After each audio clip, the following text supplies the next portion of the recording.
All right, I am super pumped. It is almost midnight and I am finally done installing the solar. So I was checking what these different lights mean.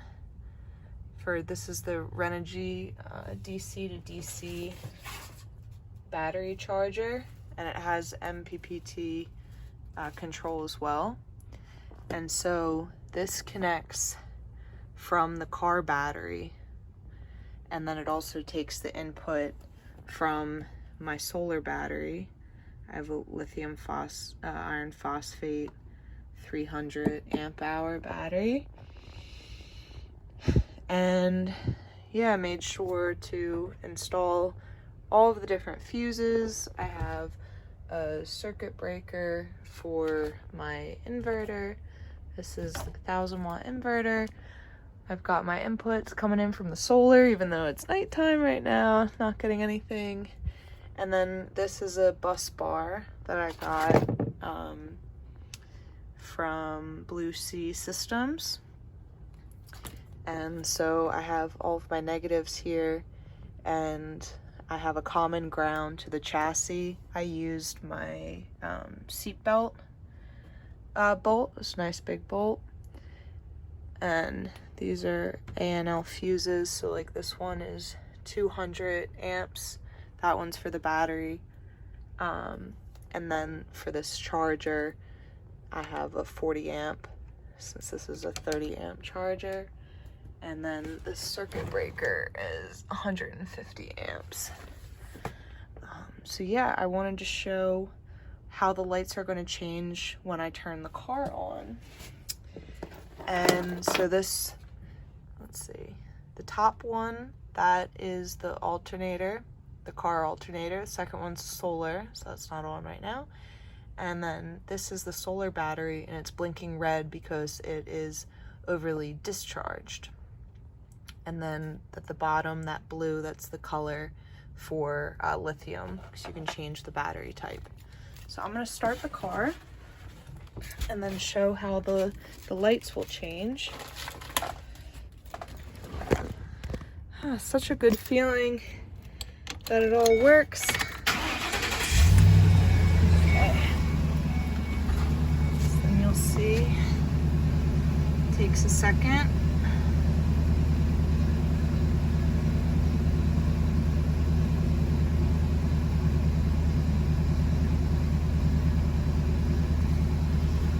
And I also, oh, there we go. So it's getting the power from the car battery, and now the solar battery, it's yellow, and yellow means that it's good. See, service battery yellow on, voltage normal, and then green means that it's full. Yeah, so getting all the right codes in. That's nice. And then I also wanted to mention, because I was nervous about this when I first installed it, and I didn't have the car battery connected because I just wanted to be checking that the solar battery worked. And yeah, I was using this we were, Adam's inside right now, but we were checking to make sure that the power was going through, and the power was, but it wasn't going on to this. So this thing only turns on when the whole circuit was connected. So I had to connect the car battery for this to go on. So yeah, not sure if it only goes on when all of the inputs are in, because I thought it was going to work even without the car alternator, the car battery plugged in, since that was an extra feature. But yeah, it only goes on when it's getting multiple inputs. So just because its function is to do the control for when more than one input is going through. So yeah, so tomorrow we'll make sure that the solar panels turn on in the morning. And yeah, that's all for tonight.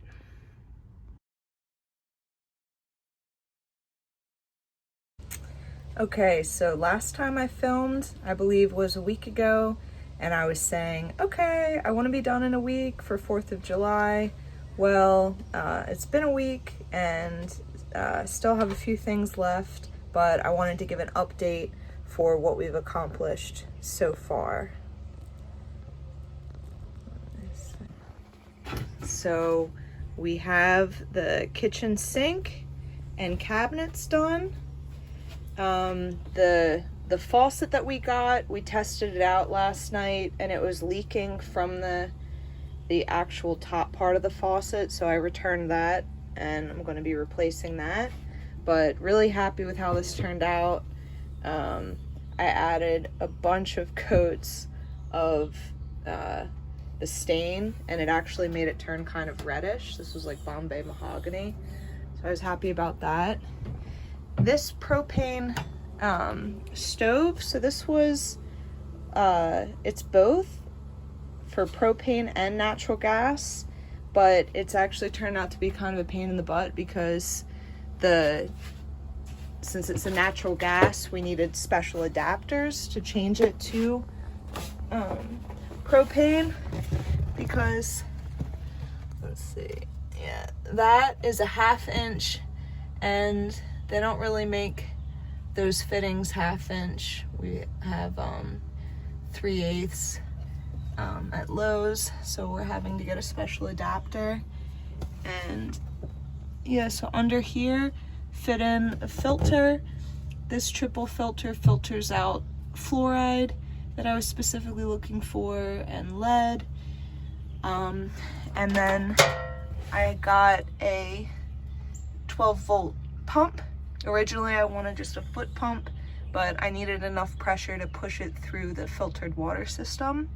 So we got this, and another modification we need for that as well, we got a kill switch that they recommend when you're not in the car to have it turned off, because it does try to like self-prime every now and then, and with like small amount of water we could run out of water and then it would be just dry running, so we want to make sure we can turn that off. So we got a kill switch from Pep Boys. Again, Lowe's didn't sell 12-volt kill switches, so we got that. Also, I mean, everything with the plumbing has been kind of a pain. Like, we needed to get just different types of fittings to make everything work. So this was nice that it was like a flexible type of tubing. And let me show the back. So yeah, so it comes out here, and we had to use this like purple adhesion stuff to, again, make some more custom fittings to adapt it to this 1/2 inch hose. And then this runs underneath where we have the 5-gallon gray water tank. And so this piece, we used these were like really long, you can see them here, long threaded piece of metal. I got this idea from the Humble Road YouTube account, and so just attached aluminum L pieces to support the weight, because this will get up to like 40 pounds when it's full. And then we also had to vent this out, so we drilled a hole at the top so that when the water goes in, the air comes out. We're gonna have to drill it a little bit bigger because it was kind of a slow drain. And then this is to release. We also had to plug up these holes with those fittings as well. And I did have a second 5-gallon tank, but we weren't able to fit it in. And yeah, I'm hoping that 5 gallons is enough. And then it comes up here. And a cool thing that Adam did, let's see where you can see it. Yeah, here. We have to get creative every day, you know, to make it work. But yeah, that was frustrating. That tank, for, I would say for a good 15 minutes, I was like, you know, fuck it, let's just get a bucket. but yeah, made it work. And then let's see what else over here. Started building out this cabinet using, again, lots of L brackets, and they are expensive. They're like about $2 each. So yeah, shout out if anyone knows a cheaper way for building cabinets, but that's what I was doing. And I have the shelves, I'm painting those. And again, the I'm like sweating so much because it's 90 degrees and super humid, but yeah, so much time is spent on just like painting the stuff, because need to make sure that it's protected from moisture. And then also just how many times you have to go back and forth to Lowe's. You get something and it doesn't fit, and you go back, or you've ordered something and you need to return it, it doesn't work. So yeah, things definitely take a lot longer than imagined. Yeah, so this I showed in a video before, but there's the bus bar that connects everything. It's kind of like my breaker, circuit breaker, fuse box, that's the word, fuse box thing. This charge controller that connects the car battery and the solar battery. This status, so this is the battery status of it being green. I've noticed that when the sun goes down, it just automatically like turns yellow and red. So we're installing a battery monitor. But again, that's something that needed to get another part for, because it said it was rated up to 300 amps for my battery, but it only came with 100 amp what's it called, shunt. Yeah, so I had to get a 300 amp shunt. And then here is the inverter, and excited, it works. Another thing I learned, so I put this circuit breaker on it, and I thought that that's all I needed, but when you hook it up to this bus bar, you still need to add a fuse to make the circuit complete. So that's something that I've learned. And then Adam did a great job. This was all my extra wire, because I had read that it was good to have extra wire just in case, but this was probably a little too much, but oh well. Yeah, I still need to do the ceiling and stuff. So this was another interesting thing. So these cabinets I got for free, that I found the dumpster, college students moving out. And so I just wanted them to be the same height so that they could fit under the same countertop. Harder than it seems to make it all the same height. We added these pieces underneath for extra support, and then ended up like using them to change the height. So just adjusting how this is connected to this to make them the same.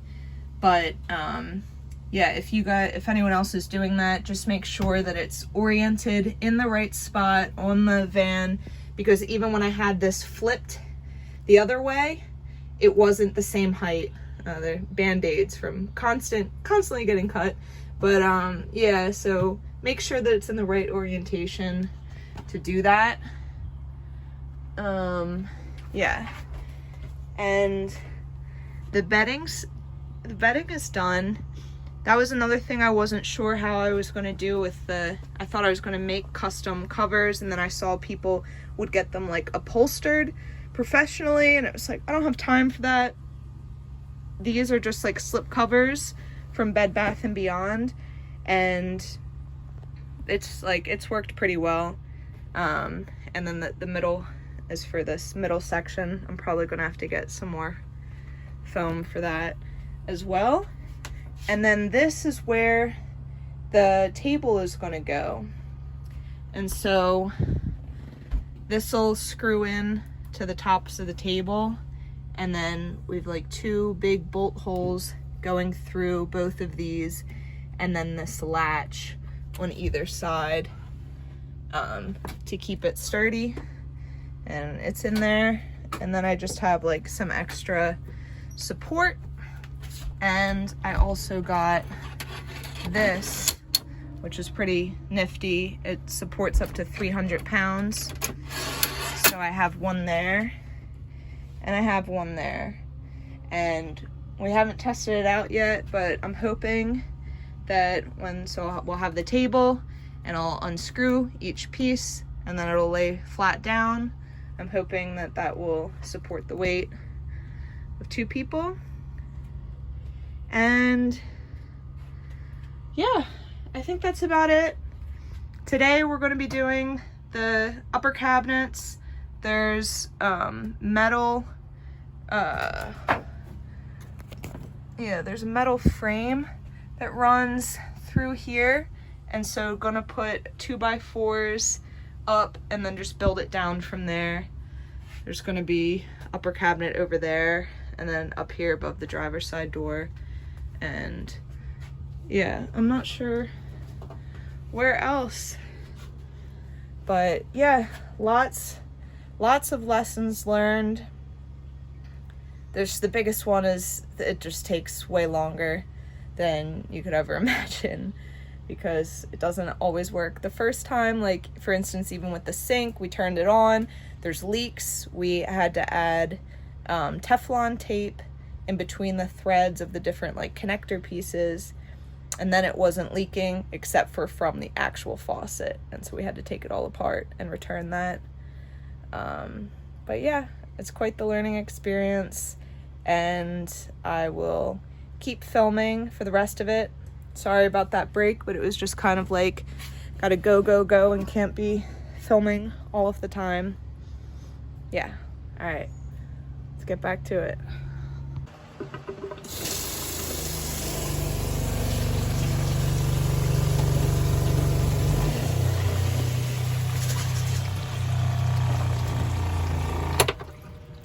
No leaks.